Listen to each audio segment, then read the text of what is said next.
ஒன்றும் இல்லாதவர்களை தெரிந்து கொண்டு அவர் உயர்த்துகிறார். ஒன்றும் செய்ய முடியாதவர்களை தெரிந்து கொண்டு அவர் உயர்த்துகிறார்.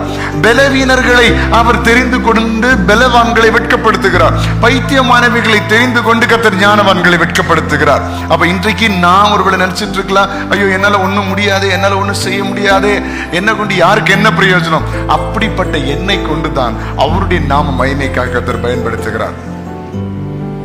சில நேரங்கள்ல கர்த்தர் நம்மை நடத்தின விதங்களை, கர்த்தர் நம்மை வழி நடத்தின விதங்களை யோசிச்சு பார்க்கும்போது நமக்கு அழுகையா தான் வரும், கண்ணீர் தான் வரும். எப்படிப்பா எனக்கு இந்த நன்மைகளை கொடுத்தீங்க? சில நேரங்கள்ல மாத்தி வரும். எப்படி வரும்? எனக்கு மட்டும் ஏன் ஆண்டவரே இந்த வேதனைய கொடுத்தீங்க? அப்படி ஒரு காலத்துல இருந்தாலும் நீங்க உங்க வாழ்க்கையை திரும்பி பார்க்கும்போது, ஆண்டவரே இப்படி நான் உயர்த்தப்படுவேன் நினைக்கவே இல்லை சொல்றீங்களா?